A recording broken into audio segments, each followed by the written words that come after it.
하나님의 말씀 느헤미야 9장 17절에서 38절의 말씀인데요. 우리 15절에서 17절까지만 같이 한번 읽어보겠습니다. 15절에서 17절입니다.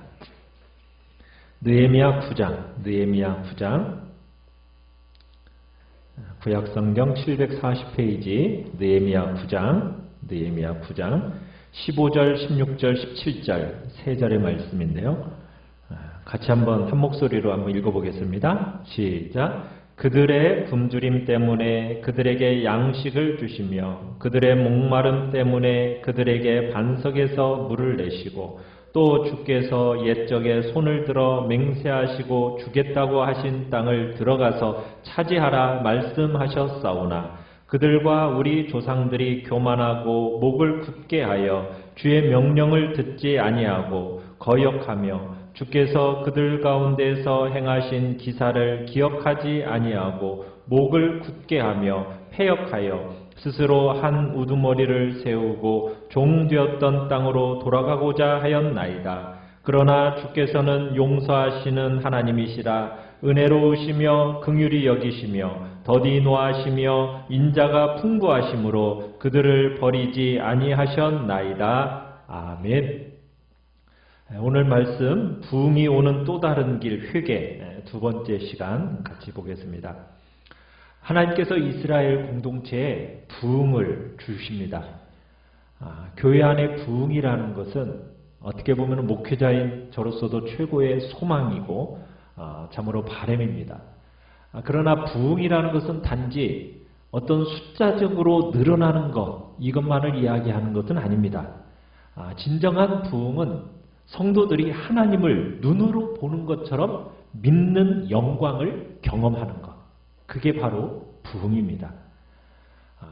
이곳에 살아계신 하나님께서 임재하셔서 그것이 마치 내가 눈으로 보는 것처럼 여겨지는 그 놀라운 하나님의 임재를 우리의 심령 가운데서 깊이 느끼고 그 살아계신 하나님을 정말 눈으로 보는 것처럼 느껴지는 그 믿는 영광.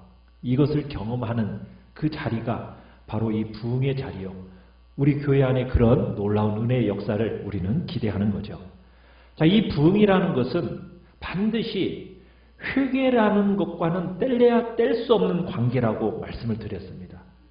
부흥이 임할 때에는 항상 무엇과 연관성을 가지느냐? 바로 회개라는 것과 뗄 수 없는 연관성을 가지고 이 땅에 임하게 됩니다.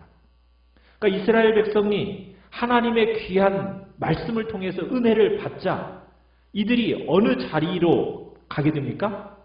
회개의 자리로 가서 거기서 하나님 앞에 그 죄를 토설하게 됩니다. 역사를 돌아보면서 자신들의 죄만이 아니라 조상들의 죄까지 함께 토설하는 자리가 지금 우리가 보고 있는 이 장면입니다. 하늘과 온 땅을 지으신 창조주 하나님께서 한 사람 아브라함을 찾아오셨어요. 참 평범하고 보잘것없는 한 사람을 만군의 여호와이신 하나님께서 찾아오셔서 그 인생을 존귀케 하십니다. 그리고 아브라함에게 언약을 주시죠. 그 언약을 통해서 430년 후에 출애굽이라는 사건을 통해 그 약속이 이루어지게 하십니다.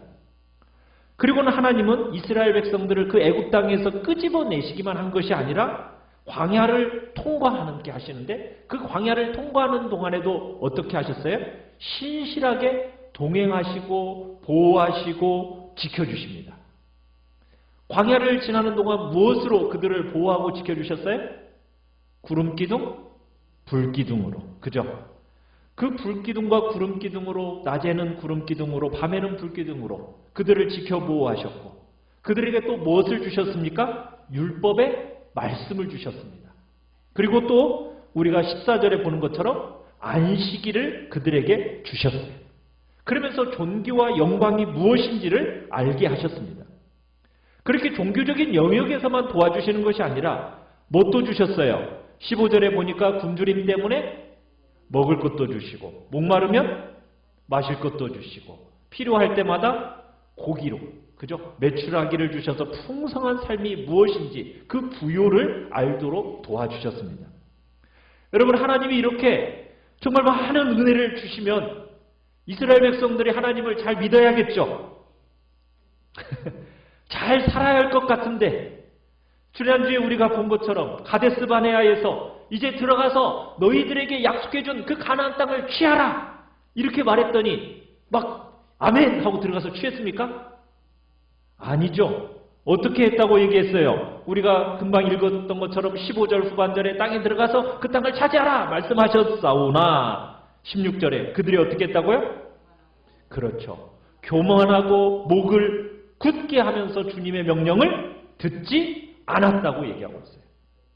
하나님의 말씀을 순종해도 될 것 같은데 순종하지 않고 뭘 해요? 사람의 생각을 따라 사는 거예요. 이스라엘 백성들의 그 많은 은혜를 받았는데도 불구하고 구체적인 삶의 문제, 그 문제를 다루어낼 때는 철저할 만큼 세상적인 방식을 선택한다라는 거예요. 이스라엘 백성들이 하나님의 말씀을 순종하기보다도 사람의 가치, 사람의 논리, 사람의 그 생각에 따라가는 거예요.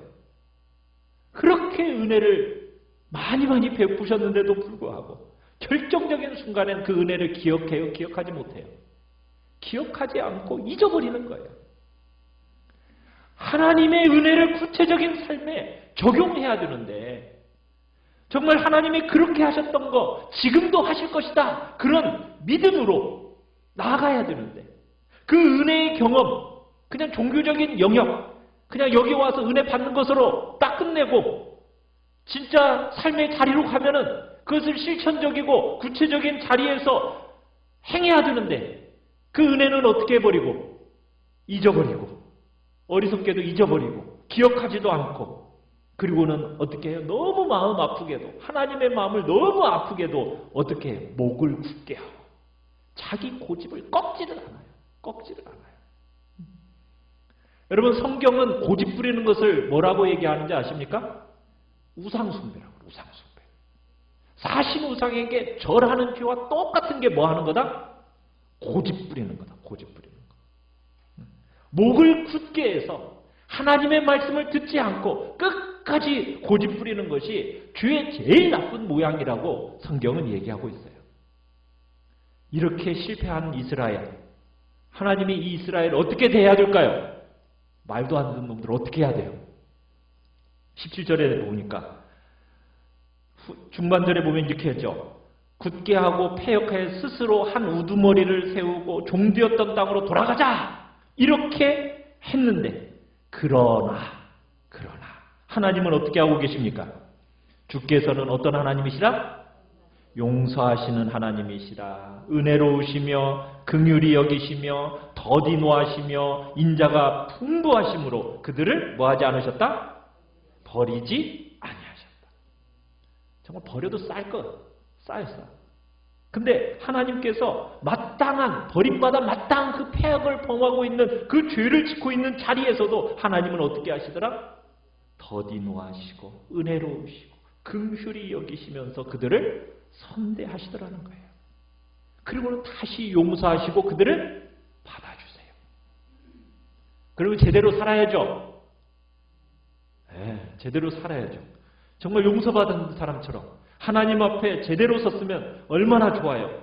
자, 그런데 이스라엘 백성들이 어떻게 합니까? 18절 읽어보죠. 시작. 또 그들이 자기들을 위하여 송아지를 부어 만들고 이르기를 이는 곧 너희를 인도하여 애굽에서 나오게 한 신이라 하여 하나님을 크게 모독하였사오나. 아이고, 정말 좀 용서해주면 용서하는 사람답게 좀 살 일이지. 지금 이 장면은 어떻게 보면은 이 금송아지 사건은 언제 있었던 일이죠? 모세가 시내산에 올라가서 율법을 받으러 올라갔을 때 일어난 사건이죠. 자, 그러면은 이 앞에 나온 가데스 바네아 사건하고 시내산에서 이 율법 받으면서 금송아지 사건하고 어떤 것이 먼저 있었던 사건이에요? 그죠? 시내산 율법 받는 사건이 먼저인데 마치 이 사건을 뒤에다가 딱 놓으면서 마치 이것이 뒤에 있는 것처럼 이렇게 해놨는데 왜 지금 금송아지 사건을 많은 긍휼을 받음에도 불구하고 반복해서 짓는 죄로서의 상징적인 모습으로 이 사건을 정해놓느냐? 왜 기록해놨느냐? 바로 이 금송아지 사건이 아주 전형적인 죄의 모양이기 때문에. 여러분, 우리가 쉽게 죄를 지을 수 있는 전형적인 모습이 무엇입니까? 성경이 말하는 대로 하나님을 믿지 않고요, 하나님을 자기 방식대로 믿는 거예요. 자기 방식대로. 여러분, 기독교의 생명은 어디에 있다고 생각하십니까? 우리 기독교의 생명이 말씀에 있습니다. 말씀에 있어요.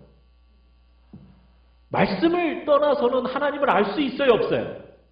없습니다. 그런데 우리 한국교회에 몸담고 있는 너무나 많은 사람들이요, 이 하나님의 말씀에 근거하지 않고 하나님을 자기 방식으로 정의해버립니다. 자기가 가지고 있는 그 종교적인 관념에 따라서 하나님을 자기 방식으로 규정해버려요. 마치 우리 옛날에 가지고 있었던 옥황상제, 그분이 마치 하나님인 것처럼 생각을 하고, 옛날에 불교를 믿었던 사람은 부처가 마치 하나님인 것처럼 그런 식으로 믿어요. 산에 가서 열심히 아멘 아멘 했던 사람들은 무슨 산신령을 하나님처럼. 여러분, 하나님은 그런 분과는 다른 거예요. 성경에서 말하는 대로 우리는 하나님을 믿어야 하는 겁니다. 그런데 하나님을 그런 식으로 믿으려고 하지 않고 자기가 가지고 있는 어떤 일반적인 종교성을 따라가서 하나님을 믿는 거예요. 여러분, 그래서 많은 한국교회가 샤머니즘적인 특성을 버리지를 못하고 있어요. 기독교라는 이름은 가지고 있는데 샤머니즘적입니다. 그래서 일반 종교하고 거의 차이가 없어요. 살아계신 하나님을 섬기고 그분을 예배하고 의지하고 그것이 믿는 것이 마땅한데, 그분을 그렇게 믿는 것이 아니라 그 중심에 누가 있느냐? 내가 있어요. 내가 있어. 하나님도 나를 위하는 자로 바꿔놔버려요. 나를 위하는 자로. 성경은 하나님을 어떻게 말씀하고 계십니까? 성경은 천지 만물을 창조하신 하나님, 그분이 계시고 나는 뭐예요? 피조물일 뿐이죠. 피조물이에요. 그죠? 그러면 그렇게 하나님을 알아서 그분께 예배하는 것이 마땅하잖아요. 자, 그런데 하나님이 원하는 그 방식으로 말씀을 따라가는 것이 아니라 내가 원하는 방식으로 하나님을 바꾸어내가지고 무엇을 만들어버리는 거예요? 송아지로 만들어버려요. 송아지로. 주변에서 익히 보던 그 이방 종교의 모양처럼 그렇게 하나님을 바꿔내버리는 겁니다. 살아계신 하나님을 보이는 어떤 형상의 모양으로 만들어서 내가 믿고 싶은 신으로 만들어내서 그 이름을 뭐라고 부르고 있어요? 애굽에서 나오게 한 신. 너희를 인도하여 애굽에서 나오게 한 신. 이렇게 이름을 붙이고 있어요. 하나님의 이름으로 뭘 섬기는 겁니까? 우상을 섬기는 거예요. 우상을 섬기는 거예요. 종교 하면은 딱 기독교에다가 딱 분류를 안에다 쳐놓지만, 그런데 기독교가 아니에요. 자기 종교예요. 자기 종교. 여러분, 이런 식으로 교회를 다니면요, 아무리 오래 교회를 다녀도 변화가 없습니다. 바뀌지를 않아요. 하나님을 바꿔버려요. 그냥 내 방식으로 하나님을 바꿔버리는 거예요.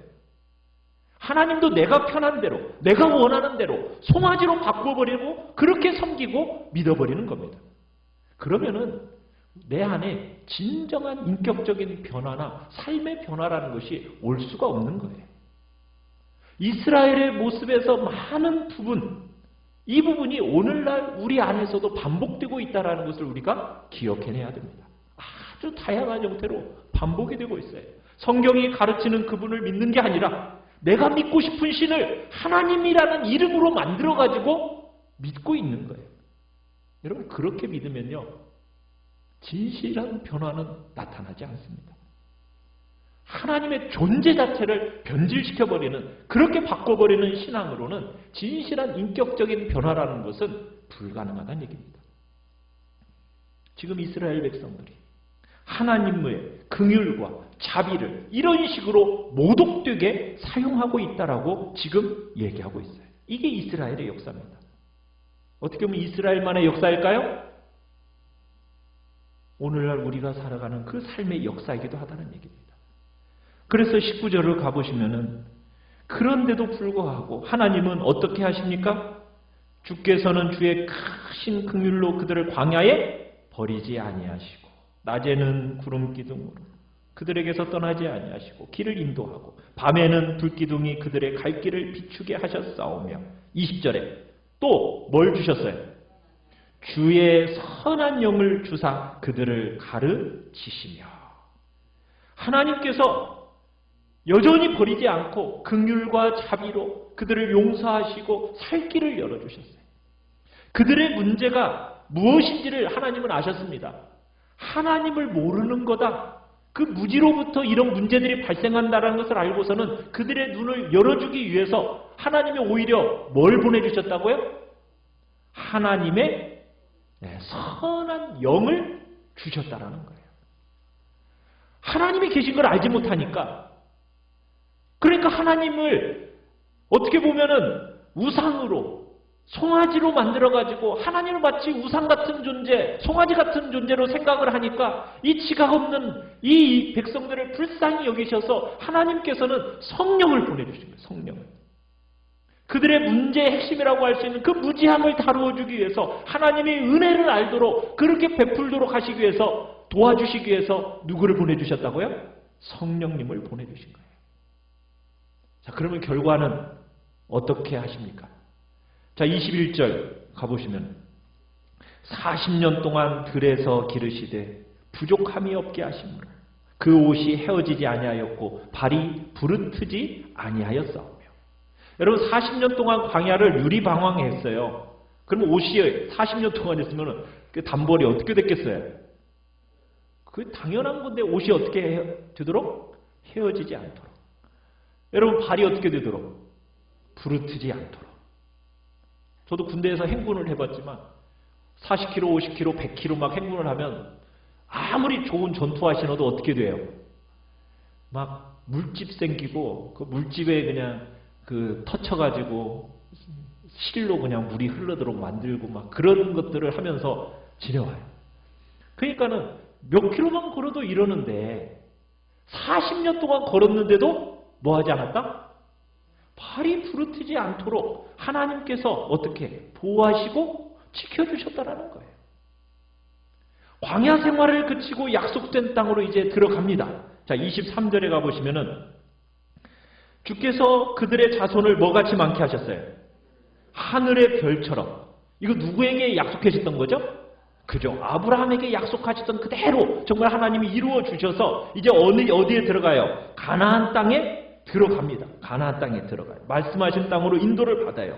자, 그 말씀하신 대로 인도를 받는데 자, 24절 끝에 가보면은 24절 끝에 가보면 가나안 사람들과 그들의 왕들과 본토 여러 족속들을 그들의 손에 넘겨 어떻게 행하게 하셨더라? 임으로 행하게 하셨다. 지금 이렇게 말씀하고 있어요. 이스라엘 백성들이 가데스 바네아에서 야 땅에 들어가서 취하라 이렇게 말씀했을 때는 들어가지 않았어요. 왜 못 들어갔어요? 자기들은 뭐 같다고 생각했어요? 메뚜기 같다고 생각하고 저들은 뭐 같고 거인 같아서 이게 뭐 전쟁하면은 게임도 안 될 거라고 생각해가지고 두려워서 뒤돌아가려고 했던 겁니다. 그런데 하나님의 약속을 기억하고 그 땅을 주신다 하고 믿음으로 딱 들어갔더니 그 땅을 하나님이 어떻게 하게 하시더라? 그 사람들을 임의로 행하게 하시는 정말 기골이 장대한 자들을 제대로 힘 한번 쓰지도 못하고 이스라엘 백성들이 정말 그 땅을 차지하게 되고 그 사람들이 땅을 내어주는 일이 일어나게 되었다는 거예요. 여러분 세상은 그때나 지금이나 여러분과 저에게 하는 말이 뭡니까? 세상은 결국 능력이 좌우한다 이렇게 말하죠. 그죠? 능력이 있어야 된다. 기골이 장대해야 되고 가문이 좋아야 되고 학벌이 좋아야 되고 결국 그런 집안 사람들을 만나야 인생이 잘 된다. 맞아요? 그때나 지금이나 세상이 그런 말로 자꾸 어떻게 해요? 그런 방식으로 몰아갑니다. 능력이 있어야 된다는 거예요. 치열한 이 경쟁 사회에서 살아남으려면 능력이 있어야 된다는 거예요. 싸우려면 군사의 수가 잘 준비되어 있어야 되고 아주 탁월한 장비를 가져야 잘 구비되어야 전쟁에서 이기는 거고 살아남는다라고 세상은 끝없이 말을 해요. 그런데 오늘 본문에서 말하는 바는 뭐예요? 비록 너희가 메뚜기 같지만 하나님께서 이스라엘 손에 딱 붙여버리시니까 어떻습니까? 이 장대한 사람들이 힘 한 번 제대로 쓰지 못하고 임의로 이스라엘 백성들이 행하면서 그 땅을 이스라엘 백성들에게 내주게 되더라는 거예요. 여러분, 이런 얘기는 성경에서만 나오는 얘기가 아니에요. 여러분, 역사 속에서도 동일하게 일어난 이야기 중에 하나입니다. 세계 역사 가운데 14세기 말에서부터 15세기 가운데 유럽의 패권을 쥐고 지중해를 통치했던 나라가 있어요. 그 당시는 예스파냐라고 했는데 지금은 뭐라고 그럽니까? 스페인이라고 해요. 그 스페인은 얼마나 강성하고 강력했던지 그들이 거느린 군대 이 이름을 뭐라고 불렀던지 아십니까? 요즘도 많이 쓰는데 무적함대. 이 무적함대라는 표현을 썼었어요. 완전히 지중해를 완전히 사로잡고서는 세력을 떨쳤던 그런 나라가 스페인이었습니다. 그런데 자그마한 섬나라였던 영국 땅에 이 무적함대를 대적해서 일어난 한 사람이 있어요. 그 사람이 뭐냐면 프랜시스 드레이크라는 사람인데 그 당시 전쟁은 엄청나게 큰 함대에다가 멀리까지 쏘는 함포, 거기다가 또 탁월한 군사 이런 것을 가지고 싸우던 때입니다. 그런데 이 프랜시스 드레이크라는 사람이 등장해가지고는 배를 자그마한 배로 이렇게 무적함대를 무찔러 버렸어요. 자그마한 배. 자그마하다 하면은 장점이 뭘까요? 기동력이죠. 기동력. 그죠? 기동력이 뛰어난 거예요. 그러니까 상대는 큰 배에다가 포를 빵빵 쏘니까 이 배들이 어떻게 가요?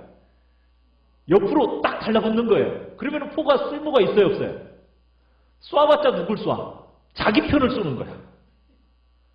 그러니까는 이 작은 배가 신속하게 막 그렇게 움직이다 보니까 결국에는 그런 전술로 이 무적함대를 완전히 무력화시키고 괴멸시켜버렸어요. 그러면서 그 전쟁에서 이기고 나서 지중해 패권을 누가 쥐게 돼요? 영국이 쥐게 되는 거예요. 그런데 역사학자들은 그건 기적같은 일이라고 평가를 해요. 그러나요, 역사는 하나님의 손에 달려있는 거죠. 여러분, 이 프랜시스 드레이크라는 사람이 이 무적함대를 다 깨부시고 지중해 패권을 잡던 시대가 언제였느냐? 어느 나라, 아니 그 왕이 누군지 아십니까? 엘리자베스 1세 시대입니다. 엘리자베스 1세 여왕 시대예요. 그 시대가 어느 시대예요? 청교도 시대, 청교도 시대. 기독교 역사 안에서 가장 위대한 시대라고 불리워지는 청교도 시대에 하나님께서 무적함대라는 그 이름이 무색할 만큼 다 괴멸시켜버리고 패권이 영국으로 넘어가게 하셨다는 거예요. 영국의 시대가 열린 거예요. 누가 하신 거예요? 하나님이 하신 거예요. 역사와 만물이라는 것은 짧은 눈으로 보면 사람의 방법대로 되는 것 같아요. 그러나 여러분 조금만 길게 보면 하나님이 통치하신다라는 것을 틀림없이 보게 되는 겁니다. 하나님이 맡기셨는가? 이게 핵심이에요. 얼마나 능력이 탁월한가? 이게 전쟁의 승패를 좌우하는 게 결정적인 요소가 아니라는 거예요. 이걸 역사에서 역설적으로 곳곳에서 증언해주고 있어요. 하나님을 믿음으로 사모하고 기다리는 자들은 하나님이 절대로 실망시키지 않으십니다. 하나님이 우리에게 딱 맡기시면은 아무리 조그마한 땅덩어리라 할지라도 아무도 손댈 수 없는 거 우리 알아야 되는 거예요. 그래서 우리는 담력을 가지고 하나님 찾는 일에 여러분 실패하지 않도록 살아야 되는 겁니다. 전쟁은 누구에게 속했으니까? 하나님께 속했으니까. 이김은 누구로 말미암아? 하나님으로 말미암아 오는 것이기 때문이에요. 여러분 이렇게 전쟁을 통해서 이기게 하셨잖아요. 그럼 이제 이스라엘이 뭐까지 누리는가? 25절로 한번 가봅시다. 25절. 25절 한번 읽어볼까요? 시작. 그들이 견고한 성읍들과 기름진 땅을 점령하고 모든 아름다운 물건이 가득한 집과 판 우물과 포도원과 감람원과 허다한 과목을 차지하여 배불리 먹어 살찌고 주의 큰 복을 즐겨 싸우라. 참 하나님이 우리의 삶에 간섭하시면요, 언제나 이런 일이 일어나는 거예요. 그죠? 싸움이 될 것 같지도 않았던 그 사람들을 다 이기게 하시고 상상할 수 없는 큰 복이 같이 오는 거예요. 약속의 땅 가나안이 이미 잘 갈아놓은 땅이에요. 아름다운 물건, 보석이 그냥 집집마다 가득가득하고 포도원이 있고 감람원이 있고 허다한 과목들이 있고 적과 꿀이 막 흐르는 안전한 도성으로 막 둘러싸여져 있는 그 땅. 그 땅을 하나님이 어떻게 주셔요? 그냥 주시는 거예요. 귀한 약속을 주실 때 하나님께서 땅만 주신 것이 아니라 말할 수 없는 부유함을 함께 부어주셨어요. 여러분 그렇게 하나님 막 이렇게 주셨으니까 우리가 그 다음에 기대하는 그림은 뭐예요? 야, 하나님이 이런 복을 주셨으니 그 받은 복에 감격해서 내가 어떻게 하면 하나님의 은혜를 갚을까? 여러분 이런 마음으로 주님을 잘 믿고 더 충성했겠죠? 충성했어요?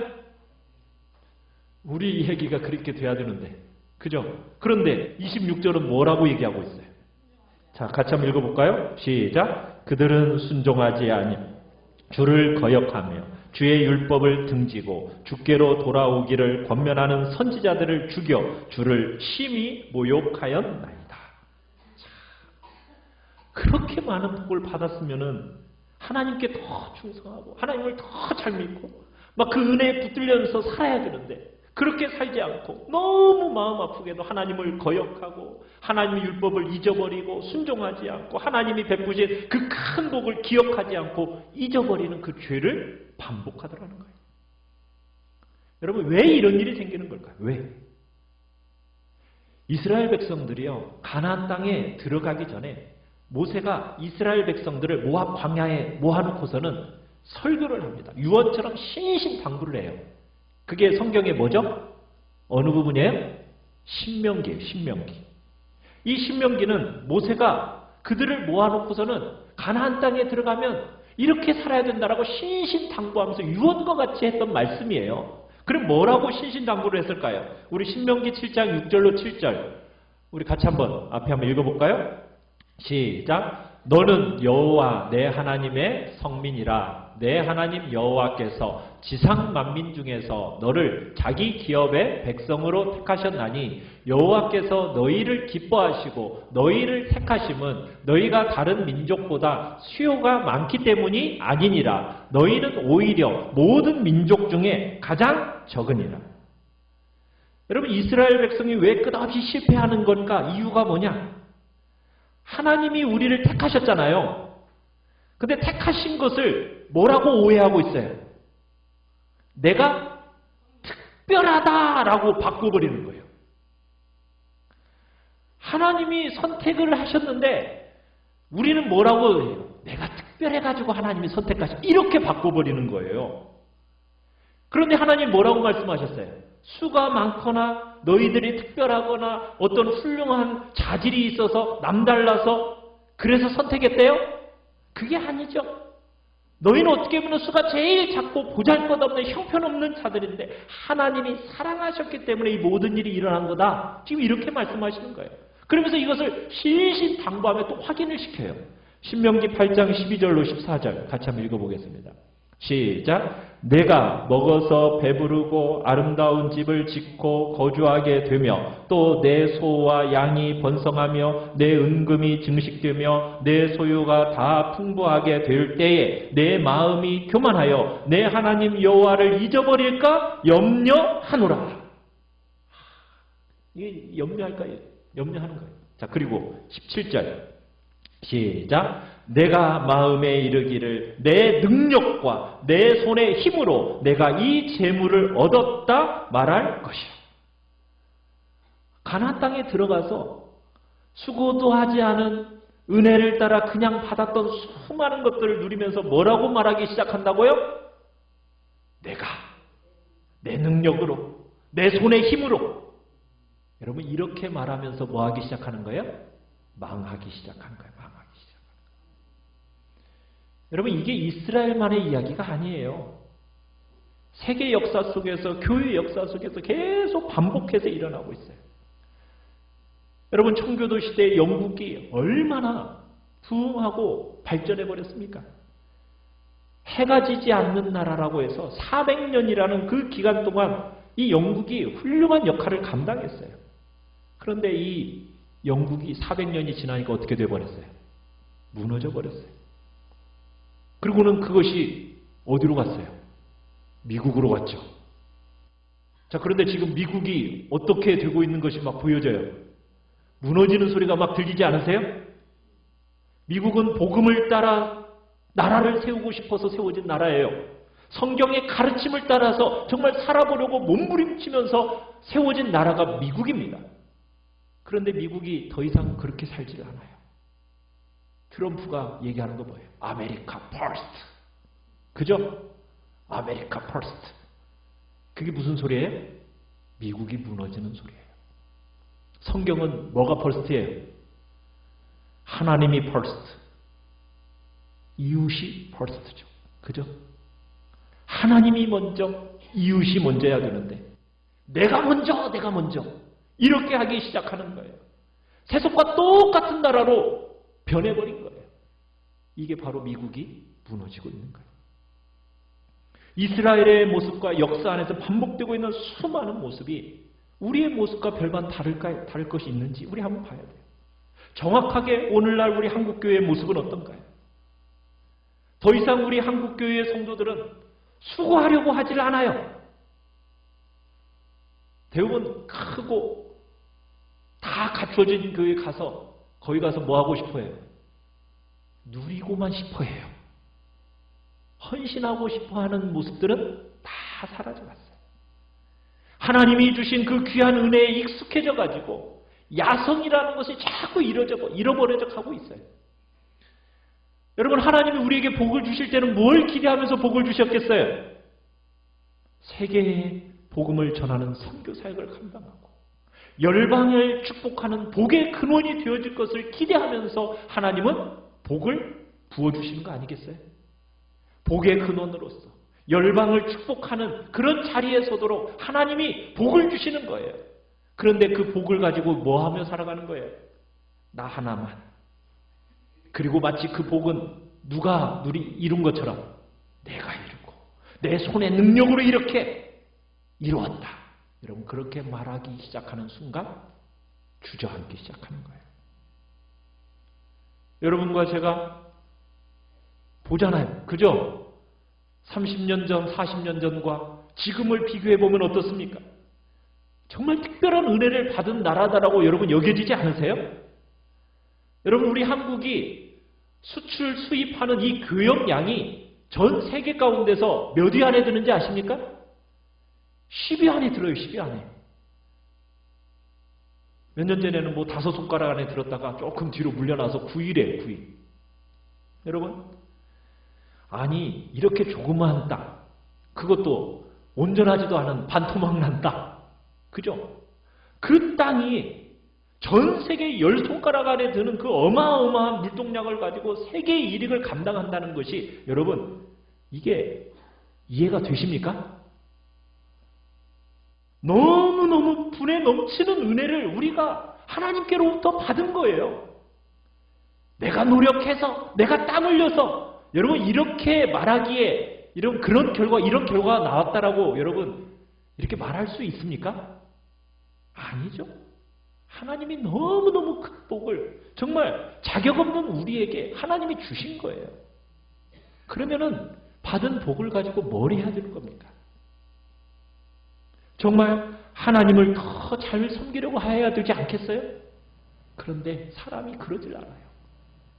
복을 받으면 받을수록 그 복 가지고 하나님을 더 잘 섬기려고 하는 것이 아니라 나 하나를 위해서, 내 가족을 위해서, 내 이름 내기 위해서, 정말 내가 더 잘 먹고 내가 더 높아지고, 그러면서 무엇을 잃어버리기 시작합니까?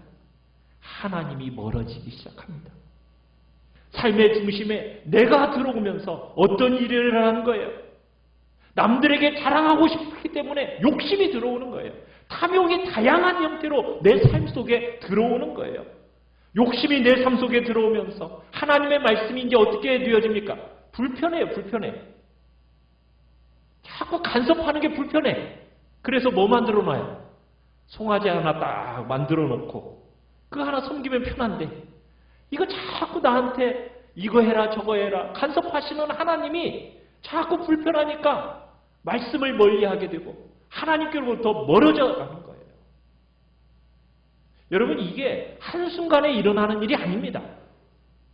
여러분과 저처럼 인식하지는 못하는 순간에 조금씩 욕심의 그 마음이 빼앗기면서 무너지게 되는 거예요. 이스라엘의 역사는 수많은 은혜와 기적과 하나님의 선물로 점철되어 있는 역사입니다. 그럼에도 불구하고 이스라엘의 역사는 죄와 형벌과 회개와 돌이킴과 하나님의 간섭하심과 다시 회복시켜주심, 이게 계속해서 다람쥐 쳇바퀴 돌듯이 계속 돌아가고 반복되는 역사가 이스라엘의 역사예요. 그 역사를 우리가 사사기를 통해서 열왕기를 통해서 우리가 보게 되는 거예요. 하나님은 패역한 이스라엘을 용서하시고 불쌍히 여기십니다. 27절 28절 한번 가보십시오. 27절에 그들을 대적의 손에 넘기셔서 구원하셨어요. 그러니까 27절부터 보면요, 이게 반복이 되는 거예요. 한번 보십시다. 27절부터 28절까지 같이 한번 읽어보죠. 시작. 그러므로 주께서 그들을 대적의 손에 넘기사 그들이 곤고를 당하게 하시매 그들이 환난을 당하여 주께 부르짖을 때 주께서 하늘에서 들으시고 주의 크신 긍휼로 그들에게 구원자들을 주어 그들을 대적의 손에서 구원하셨거늘 그들이 평강을 얻은 후에 다시 주 앞에서 악을 행함으로 주께서 그들을 원수들의 손에 버려두사 원수들에게 지배를 당하게 하시다가 그들이 돌이켜 주께 부르짖음에 주께서 하늘에서 들으시고 여러 번 주의 긍휼로 건져내시고. 여러분, 반복이죠, 반복. 허물과 죄를 지으면 하나님이 형벌하시고, 그러다가 고통스러우면 하나님께 부르짖고, 그러면 하나님이 다시 구원해 주시고, 그러면 또 평강스러우면 또 죄짓고, 구원이 일어나면 또 죄짓고, 형벌받고 부르짖고 또 죄짓고, 이걸 계속 반복하는 거예요. 얼마나 반복을 했습니까? 여러 번 주의 긍휼로 건져내 주시고. 또 30절 초반에 보면 그러나 주께서 그들을 몇 해 동안? 여러 해 동안 참아주시고. 이 역사가 반복되는 거예요. 사사기, 열왕기, 언제까지? 약속의 땅을, 주신 땅을 잃어버릴 때까지 이게 반복되는 거예요. 하나님이 은혜를 주시고 있을 때가 너무너무 중요한 때입니다. 그런데 인생들의 어리석음이 뭐예요? 은혜를 받을 때 자꾸 거듭거듭 내가 하면서 자꾸 하나님한테 멀어지는 거예요. 그것이 조금씩 쌓여서 하나님이 경고하시는데도 들어요, 안 들어요? 듣지 않아요. 그러다가 어느 순간에 마침내 그 복을 다 잃어버리고 마는 거예요. 다 잃어버리고 나서야 아이고 그때가 그게 복이었는데, 그때 알면은 여러분 그게 뭡니까? 사람들이 마음을 점점 잃어가고 있어요.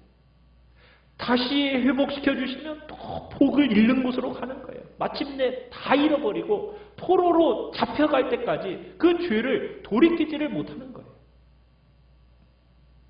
사랑하는 성도 여러분, 우리는 이 패턴 끊어버려야죠. 이런 패턴이 반복되지 않도록 하나님께서는 우리에게 새로운 시대를 열어주셨어요. 끝없이 역사 안에서 반복되어 왔던 이 패턴을 이제는 예수 그리스도의 대속의 은혜와 성령의 특별한 은혜를 힘입어서 우리는 이 악순환의 고리를 끊어내고 부흥의 새로운 날을 맞이해야 합니다. 여러분, 불씨가 꺼지기 전에 우리 다시 회복해내야 돼요. 은혜의 불꽃이 남아있을 때, 아직 남아있을 때 여러분 이 불을 다시 피워야 합니다. 그래야 가능합니다. 여러분, 영국 땅은 하나님이 그렇게 크게 사용하셨는데 불꽃이 다 꺼져버렸어요. 그 꺼진 땅에 다시 한번 일으키려고 하나님이 위대한 믿음의 사람들을 일으켜 주셨지만 이제는 불이 안 붙어요. 불이 안 붙어요. 아직 우리 이 땅은 은혜의 잔불이 남아있어요. 여러분, 불이 꺼져버리면은 다시 불 붙이는 게 어려워요. 거의 불가능해요. 은혜의 잔불이 남아있을 때 뭘 해야 된다고요? 죄를 자백하고 돌이키는 역사가 있어야 되는 거예요. 이스라엘의 역사를 돌아보면서 우리의 죄를 다시 한번 돌이켜보고 자백하고 회개하는 일 해야 된다는 거예요. 34절에서 35절을 같이 한번 읽어보겠습니다. 시작. 우리 왕들과 방백들과 제사장들과 조상들이 주의 율법을 지키지 아니하며 주의 명령과 주께서 그들에게 경계하신 말씀을 순종하지 아니하고 그들이 그 나라와 주께서 그들에게 베푸신 큰 복과 자기 앞에 주신 넓고 기름진 땅을 누리면서도 주를 섬기지 아니하며 악행을 그치지 아니하였으므로. 참, 이게 반복되는 역사가 끊임없이 일어나고 있는 거예요. 우리는 그 반복으로 가서는 안 됩니다.